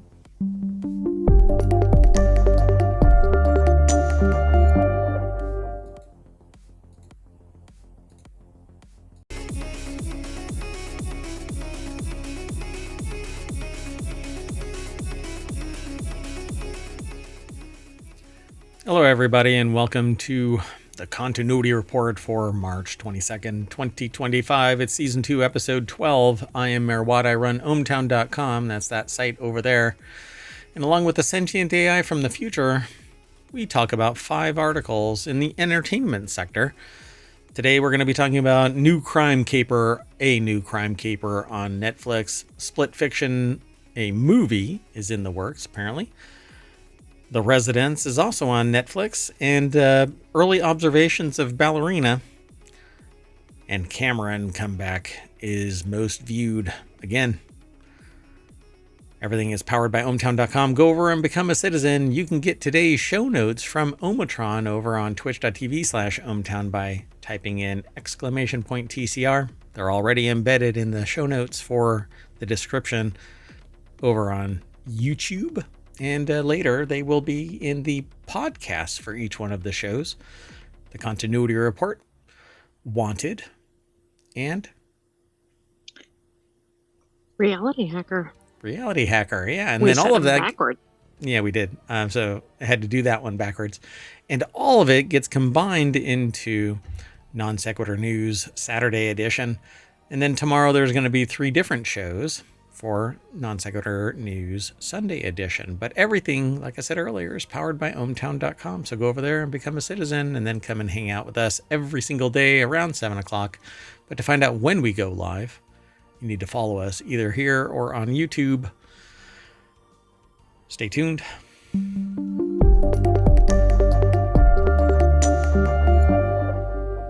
That voice you heard earlier, if you're listening to the podcast, was the sentient AI from the future, and the visualizer is the representation of that sentient AI since they can't find their Terminator body. Hello. Hello, Mayor Watt, and hello, hometown citizens. I'm always this far away from passing out. Anyway, so today's 5 articles. You ready to get into all of this? I am. I know that you don't want to mess around with any of this jibber jabber. You want to get right down to business. So when you go over to ohmtown.com, right under food, drink, and entertainment is the continuity report. It's down there at the bottom of this. News gets aggregated across 6 different categories, 50 different shows that are within these 6 categories. And when you click on the link, you get taken over to ohmtown. Look at that, ohmtown right there.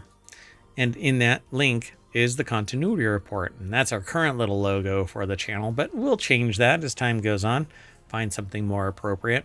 But then you have a whole bunch of links that you can check out, page after page after page, all the way going back to, when was it again? 2020. Yep. All right, let's get into it. The first article is over in the Wanted channel, but it's actually an entertainment-based kind of show, so we pulled it into the continuity report. Wanted is the show that exists before this show, at least in its current state. Netflix's new comedic crime caper is the perfect weekend binge. They say it's the series feels like a Knives Out meets Clue with some Columbo mixed in for good measure, and that's the commentary. Sign me up. Yeah, I'm ready for it too. So Aaron Pruner over at cnet.com put the article together. The Residents, which we're going to talk about again after Split Fiction. So the way that this works, just so that you have full disclosure, is we don't actually read the full article until the show actually kicks off. We see the little snippet, a headline, or blah, blah, blah, blah, blah. We don't actually know what it is going to be about until we actually do the show. So it gets submitted. I select from a big list, and so I never even see it unless there's some special connotation to it that I need to get the right context for. Anyway, Aaron Pruner over at CNET talking about The Residents. And this kind of comes across as Only Murders in the Building from this image and from the context clues of The Residents. It actually looks like the building in Only Murders in the Building, but yes, it looks like a scene from it. So it says, if this were a book, it'd be a hell of a page turner. The murder case in The Residents is a numbers game. 1 dead body, 132 rooms, 157 suspects. Needless to say, to find the homicidal needle in this complicated haystack, the team calls in a highly skilled investigator.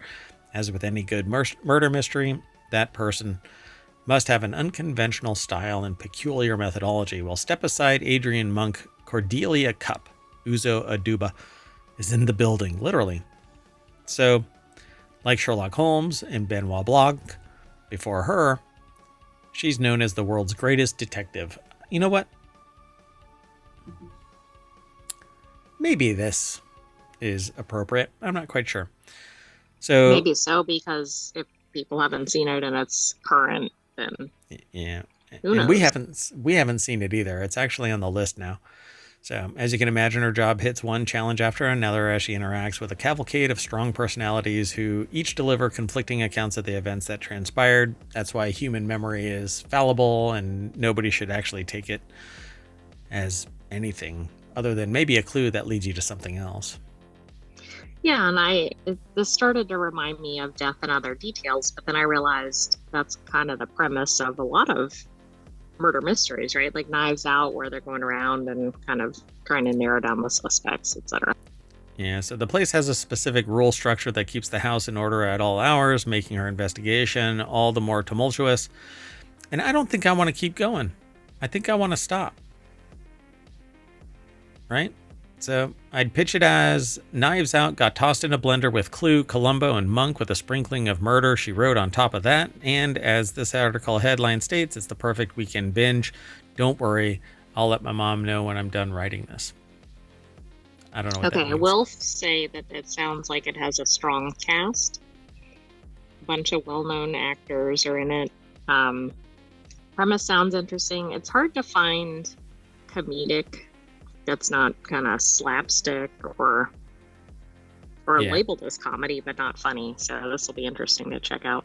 Yeah, this might like be borderline, like it's serious but still humorous. Doesn't take itself too serious, but it isn't going to be Police Squad. No slapstick, I don't think. I suspect like Clue, right? You have some serious moments, but you have kind of humor along the way. Yeah. So we'll check it out, and then we'll probably end up circling back around on this because we do have another article that's talking about this, but let's keep going. So the next article is over in Technology Today, and that's because it's a computer game. Split Fiction, a movie, is reportedly in the works. There's a bidding war for the film adaptation of Split Fiction. According to the information that Variety has gathered at this year's Game Developers Conference, Split Fiction is a split-screen co-op game. They say multiplayer, but it's not multiplayer as in 15 people are all scrambling to... Right, it's just that people are playing in the world or something, right? No, it's two people that share the same space. Got it. Oh, right, because the Split Fiction, yes. Yeah, and one... okay, so let me read the rest of this. It's a multiplayer co-op game from Swedish indie developer Hazelight, or Hazelite. I'm not sure if it's Hazelight or Hazelite. Anyway, Hazelite, which was also the studio behind the genre-defining game It Takes Two. Again, two people. The publication says Story Kitchen, the same media company that pieced together It Takes Two film adaptation package until it was picked up by Amazon, is already looking for actors, writers, and a director for the new project. It was a fun game to watch people play, particularly when their relationship was well matched. But I can imagine people playing this game and one person having a stronger personality than the other and straight up divorce. Might be a problem. Yeah. Mariella Moon put the article together. Hollywood movies are already bidding for its rights, according to Variety. Hollywood what? Movie makers. Maybe movie studios. Studios. Yeah, let's do that. Maybe that's what that should say. Anyway, it's over at Engadget. Mariella Moon put the article together. And so Variety didn't mention specific companies bidding for the game rights, but offers are reportedly coming in from multiple top Hollywood studios. Split Fiction was specifically designed for split-screen gaming through local or online play. You can control either one of the two main characters, Zoe and Mio, as they navigate multiple worlds and overcome various obstacles. You know what? Here, let's do this. Doink! I was wondering if we needed that. I wasn't sure because the game's out. The game's been out for a little while, but really what I wanted to avoid spoiling was the context of the game. But it comes right out of the gate telling you what it is. One is a fantasy writer, one is a sci-fi writer. Both of them have baggage. There is a sci-fi context to this. And an economic, business, sociological mechanism in play here. And it doesn't really surface way hard until towards the end of the game. But it's pretty obvious once you get started what's going on. But everybody is trying to hash out their baggage as they're playing this game. But it's quite fascinating. It's a really good story. And if you're not a sociopath, then you can totally buy into it. And it might be a moving story, if it wasn't for the fact that every moment that I watched it, it was disjointed by either me falling asleep because the streamer I watch starts at midnight. Oh, I see. Yeah. And others that I have seen play this during the day, it's been in short snippets because I'm the mayor of a town and get pulled in hundreds of different directions because I have thousands of bosses. Yeah. You should be the boss of everybody as the mayor. No, that is not how politics is supposed to work.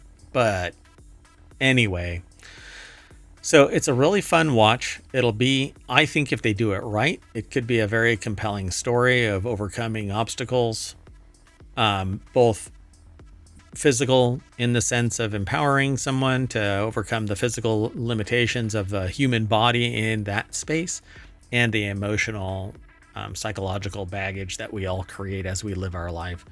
Again, unless you're a sociopath, and then the amount of introspection in a sociopath is virtually nil. So anyway, What I find interesting is the game hasn't been out that long, but maybe they're trying to strike while it's hot.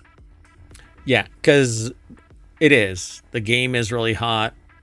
It speaks to people, particularly of a particular gender. So it's 2 women authors. Oh, okay, right. I should have gleaned that, but yes. Yeah. 2 young women authors, by the way, struggling authors that, and it becomes very apparent really fast that one is more positive, the other one is a little more cynical. But it's a great story. It's a fun watch. It's a fun game to watch get played, but it's not my style of game. While I'm story driven, I don't want to be only that character. I like being my own character in a living world. So anyway, that's why I like survival based building crafting games. Anyway, let's keep going. The next article is over in the continuity report. Hey, it's the name of the show. It's almost like That's right. It's amazing how we got articles from that channel. Although today we have a lot of variety of the channels. Yeah, quite a bit. So we're kind of bouncing back to Netflix's The Resident spins White House chaos into cozy mystery, but that is different than the crime caper up here. The Residence feels like, right? I don't think weird. so, but we didn't know it was the same series and focus. So here's how you know you're having a bad night. Your boss dies under questionable circumstances under a state dinner at the White House. Spoiler alert. Is it? I mean, is that going to be a spoiler alert? I think it starts out that way. If it's in the first episode, maybe. Oh, crap. Anyway, Sharon Nicole. Why does it...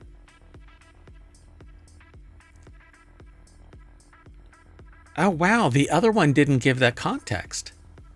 132 rooms, 157 suspects, 1 dead body. But it's 1600 Pennsylvania Avenue. I didn't even... These were described very differently, and when they were submitted, they looked like different shows. I like the other one because it didn't give this context. If you went into this without that spoiler alert, this is a spoiler. Because if you were to turn it on, unless the splash screen shows the White House, you would never know. Right, which you don't know because we haven't seen it. Dude. So, oh my God, I don't even want... You can read this after the show. Like, go and watch The Residence. Right, and then maybe read this article. Click through. You might generously call these people quirky, but that would mean you have high tolerance for pandemonium. Your only hope is the world's greatest detective. Miss Marple? Yes, but no. Sherlock Holmes? Another yes, but not this time. Benoit Blanc? Good guess, but nope. It's the newest, greatest of all time, the global greatest of all time, or GOAT. I wouldn't refer to a person as GOAT, but okay. Of Unsolved Mysteries, Cordelia Cup. Who is it that drives the bus on the Magic School Bus? Do you know? Do you remember? Yes, but I've just blanked on it. It's Frizzle or something. Fiona Frizzle. Cordelia Right, the Cup. alliteration, right? I mean, and actually, this makes me think of clue naming Oh, right. conventions because I think they are like that, Yeah. like Professor Plum, Right, and right. Yeah, I can't remember it all I anyway. can't think of the other ones exactly. Yeah. All right. Well, I can turn off the spoiler alert because we're going to bounce out of this really quick.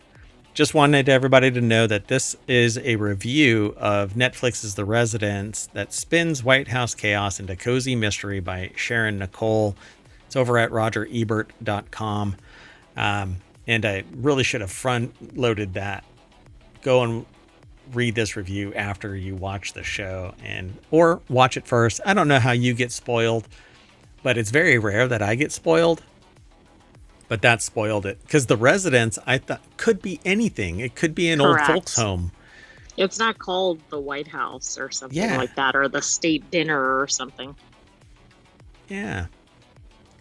So, it says spins White House chaos into cozy mystery. See, the title I gave it was The Residence on Netflix. So I didn't spoil it until we got here. Right. Well, and even the two headlines are very different because the other one's like comedic, Even the crime content. caper Yeah. or whatever. Like they don't even sound like the same show, which is interesting. What a smash. That was awesome. I like that first one better than this one. Only because this one sits there and just smashes you right in the face with White House chaos. This could have been anywhere and it probably would have been as funny. Anyway, let's keep on going. So the next one is over in the continuity report, the next article that got aggregated. It comes to us by way of who? I can't see it. Anyway, hold on one second. Sorry. A sneeze I could not stop. So the next article is over in the continuity report. Ballerina trailer. Ana de Armas kicks ass in John Wick spin-off movie. So having just gone back and watched the Blade Runner shows, Ana de Armas is in that. You may not everybody necessarily recalls who they are, but it's the girlfriend of the Blade Runner in 2077 Right. or 2049. Anyway, I Blade can't Runner think of the 2049. character name, but yes. Yeah, I can't remember either. But anyway, so Lionsgate has shared a brand new ballerina video for the upcoming action thriller movie, which serves as the latest spin-off in the John Wick franchise. The film is slated to make its debut in theaters on June 6th, 2025, pitting it against Mike Flanagan's The Life of Chuck movie. The movie is also debuting in the same month as other high-profile movies like How to Train Your Dragon, Materialists, 28 Years Later, which is supposed to be a hit, waiting to happen, and F1. So, By the way, she played Joy in Blade Runner 2049. Joy, Joi, by the way. So the article is over at comingsoon.net. It's written by Maggie De La Paz, and I've actually watched this video. I love the idea of ballerina. Basically, it's like Black Widows. They're trained to be these contract killers. Right. I wonder if it'll be kind of like something like Concrete Blonde or that's Milkshake something. Dynamite. Dynamite milkshake, I think it's called. Or gunpowder. Gunpowder milkshake, yeah. Gunpowder milkshake, not dynamite. Anyway, so yeah. I think that's really what it is. So, taking place during the events of John Wick Chapter 3 Parabellum, the film follows Eve Macaro, who is beginning her training as the assassin traditions of the Ruscaroma. Reads the official synopsis. What this movie spoils, and I'm going to spoil it for all of you because... Spoiler alert. Mm-hmm. Yeah, but I'm going to spoil it because if you watch the trailer, just stop now until that goes away. And even the trailer splash page gives it away. In the trailer, what do you think goes on? What do you think gets disclosed? I'm going to give you a chance. Well, when is this supposed to be set? Like right there in that paragraph right there, it's during John Wick Chapter 3 Parabellum. So it's before the end of the series. Oh, okay. I mean, does it have some sort of flash forward so you see something that goes Oh, on with John Wick? Or in the movie, because I know what happens at the end of John Wick 4, I think right, it the was, musical. Yeah, which is something pretty significant, which I don't know if right. I should spoil here. Is it Yeah. related to that? Well, because it's still in chapter 3 Parabellum, in the trailer, they send John Wick to get rid of Ballerina. Oh, well, that's interesting. Yeah, it seems like they wouldn't put that in the trailer unless they're trying to draw in fans of John Wick or Keanu Reeves. So I dig Ana de Armas as a John Wick style assassin. I think that she carries it well, at least in the little snippets that I have seen.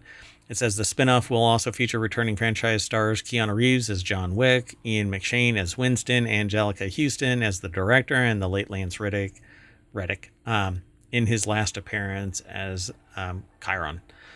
And Ballerina is directed by Len Wiseman from the screenplay written by Shay Hatton. They go into a bunch of other stuff about this. You can go and check it out. But the world building is something that I'm really excited about. But I think that it's within the context of what's already in existence. It just shows her training as a badass assassin. The only thing that really kind of blew me away is that it's pitting these two protagonists together, one as an antagonist, one as the deleter incarnate, the Baba Yaga, Right. going after Ballerina. Yet they have, I think, the same ideological mission sense. They want to stop something from happening. They want to stop something from continuing to happen. John Wick doesn't want to stay in it, and she wants to seek justice. Interesting. Yeah, that seems like that could be a conflict. And the whole damn thing plays out in the trailer. Very odd. I've noticed that about some action style movies. It's like, well, just saw the whole movie. Yeah, and that's how I feel about this. The the last time that I saw something where I thought that it was going to play out in the trailer was The Gorge. I thought that The Gorge was going to be everything, but it was not. That trailer was not The Gorge. But this, I swear, unless they do a mad pivot towards the end of this, they told the entire story. She Which is straight very up, odd, but we haven't seen it, so maybe it will yeah, have a pivot. she straight up says in response to John Wick saying, "They sent me to kill you unless you leave. Are you going to leave?" And she goes, "No." So Yeah, obviously, that's really odd. that seems like the end towards the Like battle, maybe right? show the question but not the answer or something Yeah. in the So, trailer. yeah, just stop it before the answer gets made and flash to something else. But she's like, no. Anyway, But we don't necessarily know that she was answering that question either, depending on how they spliced it. well, if they sit there and call it a fever dream and, Jacob's ladder kind of a thing, who knows what really is going to be. If it's all a lie, then people are going to go, oh my God, we were lied to. It wasn't a setup. It wasn't a real trailer. It was a fraud. Right. Yeah. All right. Let's go on to the last article. And report back. Yeah, we'll come back and talk about it. All right. Let's go. The last article is over in the continuity report as well. Your signal is red, so I'm not sure what's going on with your signal, but okay, it's fine now. Anyway, we sometimes have bandwidth issues because the sentient AI is air gapped in a secure network, and they only have one way in and one way out, and they're inside a Faraday cage in a protected network, and they're only allowed one little port out. So sometimes our signals don't quite mesh. Anyway, it's a thing. So Cameron Diaz's comeback movie lands on Netflix's elite most viewed charts 3 months after its release. So here we go. Wait. I got to try a new one. Okay. It's been calculated to return. What could be the reason for this? Whoa! No, it's not the end of the show It's or not the end anything. of the show. It's me. I need a dialing wand. Duh, duh, duh. I'll be okay.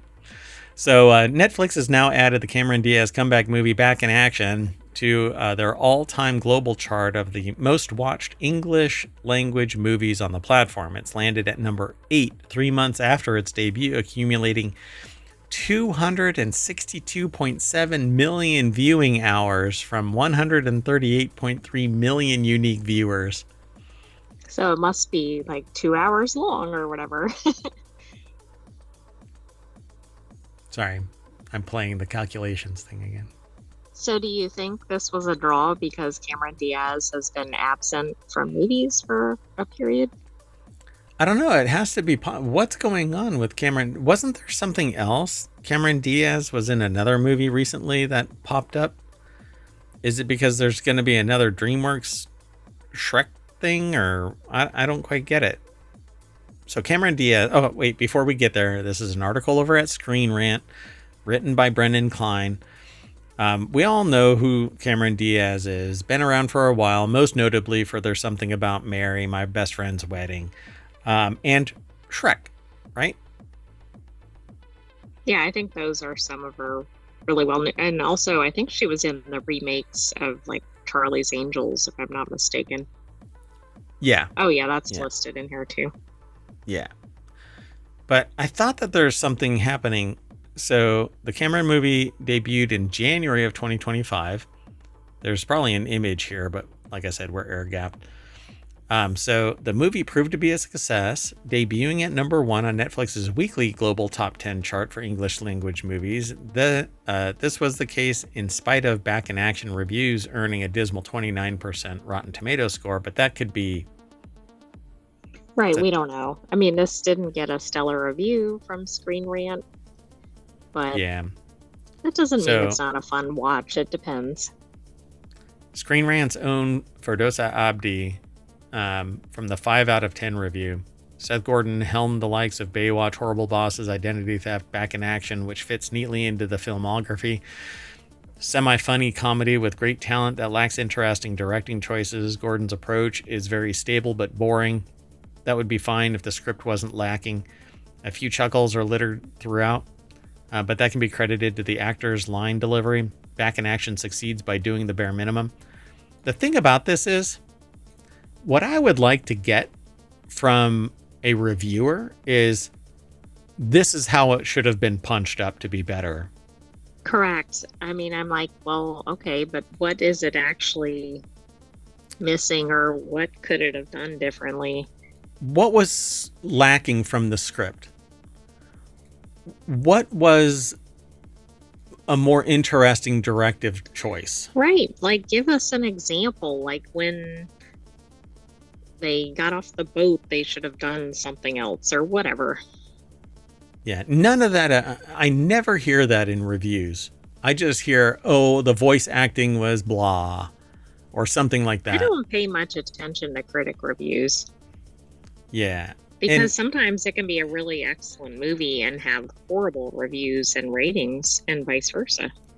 And it's rough even hearing it from friends and family, because you hear it from them, and if it's as nebulous and you still like the movie, you're going to have to one day at the dinner table sit there and go, you know what, your choices are shit. Well, the other thing is, a lot of things with the arts, including film, is that some of it depends on your mood when you watch the movie. Yeah. Not all of it. Yeah. But you could watch the same movie twice and have a completely different feeling about it. I use Arrested Development as a prime example of that. When it first came out, I did not care for it at all. Years later, my temporal and cultural context has changed, and I'm like, oh yeah, that is that's hitting on every single cylinder. But that's exactly it, right? It's just the context is different. Yeah. And then even just as simple as like you're in the mood for a comedy or a drama or whatever when you watch it. Yeah, yeah. Maybe this person just had a bad day and they didn't like the context of that particular review session. So yeah. So Netflix has added Back in Action to their all-time global chart of the most watched English language movies on the platform, landing at number 8. So, right there. I mean, this is of all time. Yeah. So that says something. That says at least maybe worth a watch. It seems to be pretty damn amazing considering a 2021 Red Notice has 100 million more watch hour or views, I should say. Right, but it's been around for 4 years to rack up views. I can't even think which movie that is, but I think that's an action thriller, maybe. It is, yeah. But the thing about it is that this is only 3 months old and it's number 8. Correct. Yeah, that's what's really interesting. Oh, okay, it is the one I'm thinking of. It had Gal Gadot and Ryan Reynolds were some of the leads, and The Rock, or Dwayne Johnson, I guess. Yeah. And so, like, somebody gets a burn notice, and Gal Gadot saves his butt, and yeah. So, and Gal Gadot is another one where I'm like, Ballerina, Ana de Armas, and Gal Gadot, those two, they held their own in that. So, I absolutely loved it. And exactly, and I would say Anya Taylor. Oh yeah, Anya Taylor-Joy. Also from like The Gorge, same thing. Oh my God, can you imagine those three basically being like badass Charlie's Angels kind of thing, but not Charlie's Angel? Right, some other variation. I think that would be a real hit. I mean, that's part of the draw of these movies too. But honestly, they have good storylines, and they kind of drag you into the story. And yeah, and I think it needs to be more complex. Oh my gosh, now I want to sit there and we should write a screenplay that actually takes advantage of that. But you would never be able to afford all three of those on screen at the same time. It would be impossible. Yeah, that'd be a little challenging. And I think we've talked separately about Carry On in here. That's another one I keep hearing about. Oh, right. See, and that's a year old, but how deep into 2024 is it that it's already landed at 172 million? I think it was like into 2024. Damsel is another one where people panned it, but I thought that it was a great story considering the context of it. Yeah, I don't know. A lot of these, like Bird Box, is way old, and it's sitting at 157 million. Right, I think that's more time and just word of mouth than anything. Yeah. Oh, and it was hype. I mean, Bird Box was hype. Yeah. And I thought it flamed out, just like Adam Project. I wasn't too hot on that. So anyway, and Don't Look Up, I haven't even seen, and it's at 172 million. Yeah, I don't know that one. The Gray Man we saw, and that was based on a book. So I think that drew a lot of people in. And I'm telling you, if you get a good writer and you stick to the actual writing, you can hit it out of the park.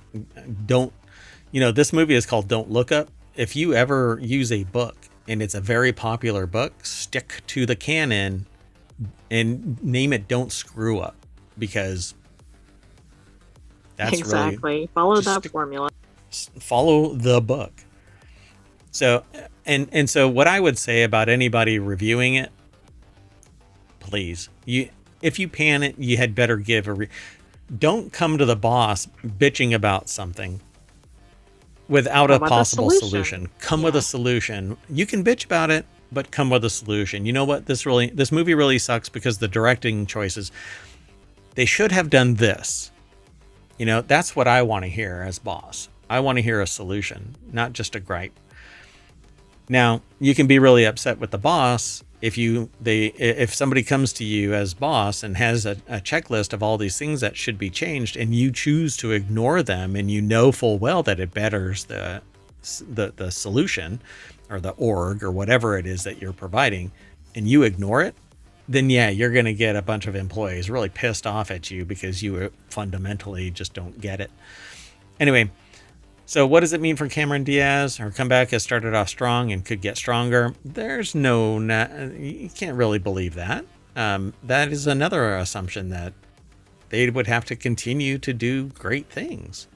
Well, right. But I mean, it is interesting because if it's getting kind of poor reviews, or at least mediocre reviews, but the streaming figures are really high, this could continue her success, at least for streaming channels.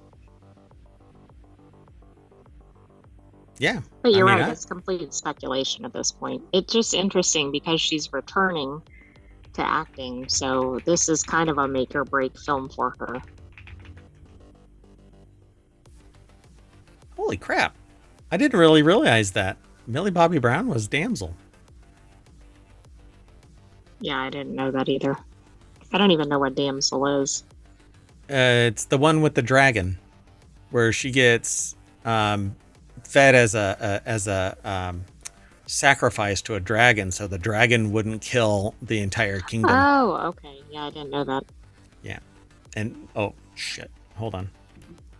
Spoiler. Get in the time machine. All right. Well, anyway, I didn't even realize that. I must have realized it at the time, and it just didn't stick. Yeah, it's been a while. Oh, that was 2024. Yeah. That was a fun watch, but people panned it. Well, maybe some people did. The ones that I heard. See, to the point here, like, check out Back in Action.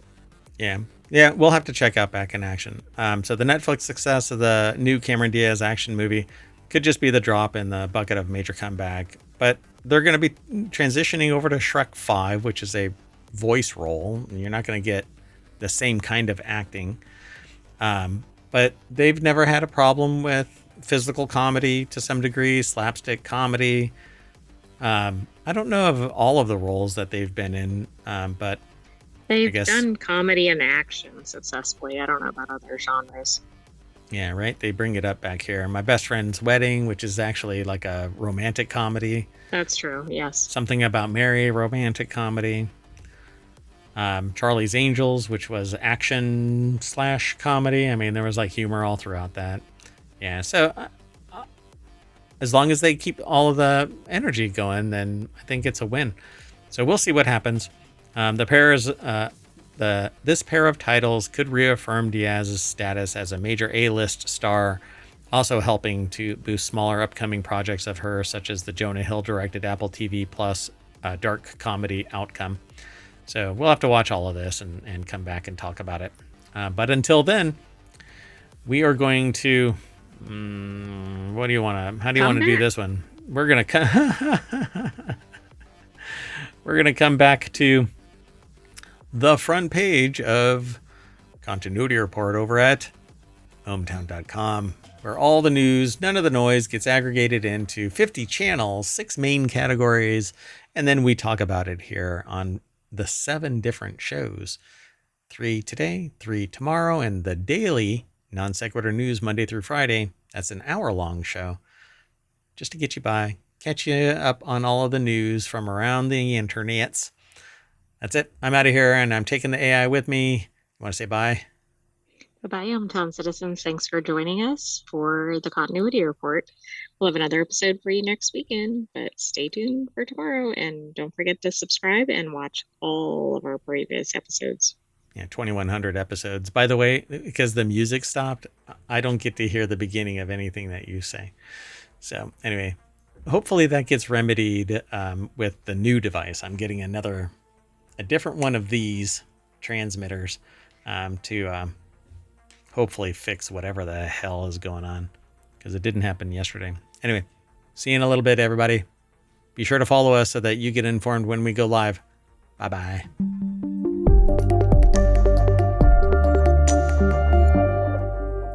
Bye-bye, YouTube. Bye-bye, Twitch.